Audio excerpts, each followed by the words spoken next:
आपण मागच्या 2 ते 3 महिन्यापासून बघतोय. एस-आय-पी थांबवली जाते, स्टॉप केली जाते किंवा रिडम्पशन मारलं जातंय. आता हे का होतंय?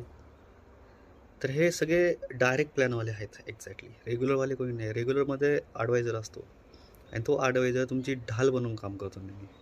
तो तुम्हाला प्रत्येक वेळोवेळी तुम्हाला तो समजावतो.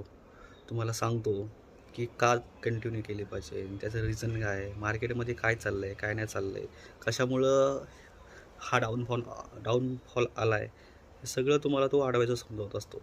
पण आता झालं आहे काय, की मागच्या 3-4 वर्षामध्ये डायरेक्ट प्लॅनला भरपूर प्रोत्साहन दिलं जातं आहे. म्हणजे ठीक आहे, प्रत्येकाला वाटतं, की बाबा ते थोडेफार पैसे जे ॲडवायझरला जातात त्याच्या फीच्या स्वरूपामध्ये, ते त्यांच्याकडे वळते व्हावेत. सगळ्यांना वाटतं लॉस कशाला करून घ्यायचा खाली करून. पण ॲक्च्युअली बघायला गेलं तर प्रत्येक ठिकाणी कन्सल्टंट आणि ॲडवायझर हा असतोच. कन्सल्टन्सी फी दिली जाते, ॲडवायझरी फी दिली जाते. त्याच्या पाठीमागचे भरपूर कारणं असतात. ॲडवायझर हा तुम्हाला ॲडवाईस करत असतो, टाईम टू टाईम करत असतो, तुम्हाला सांगत असतो. कन्सल्टंटचं पण तेच सेम काम आहे. तर डायरेक्ट प्लॅनमध्ये काय होतं, तुम्ही स्वतःच असता. मॅन्युफॅक्चर तुम्ही, म्हणजे डायरेक्ट ए-एम-सी तुम्ही, असं डायरेक्ट प्लॅनमध्ये असं. आता डायरेक्ट प्लॅनमध्ये लोकं सहसा का जात आहेत? तर त्याला जे इन्फ्लुएन्सर काय आता त्याला काय म्हणतो आपण, जे यूट्यूबर्स आहे किंवा जे मोठे-मोठे इन्फ्लुएन्सर आहेत, ते त्याला जास्तीत जास्त प्रोत्साहन करतात. ते तुम्हाला सांगतात आहे, की तुम्ही डायरेक्ट प्लॅनमध्ये जावा, तुमचं कमिशन वाचवा, की तुमची फीज वाचवा. आणि त्यांचं कॅल्क्युलेशन कसं असतं, तुम्ही पाहिलं असेल तर त्यांचं कॅल्क्युलेशन हे पुढच्या 20 ते 25 वर्षाचं असतं डायरेक्टली. ते तुम्हाला असं 1-2 दिवस किंवा 1 वर्ष किंवा 2 वर्ष असं दाखवत.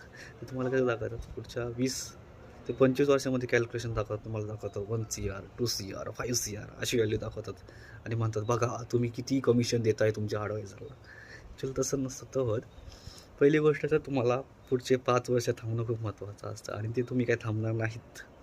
असे मार्केटमध्ये कंडिशन आल्यानंतर जर तुमचा पोर्टफोलिओ तुम्हाला रेडमध्ये दिसतोय, तुम्ही थांबाल का? नाहीच थांबणार. पहिली गोष्ट, तुम्ही तुमची गोल सेटिंग केलेली असते. अरे बरं केली, तरी पण तुम्हाला थांबवणारं कोण आहे?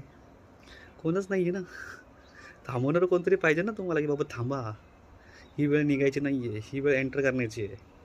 कोणच नाही ना. आता ज्यांच्या थ्रू तुम्ही इन्फ्लुअन्स झालात किंवा ज्या तुम्ही यूट्यूबला फॉलो करताय, तो तर तुम्हाला सांगायला येणार नाही.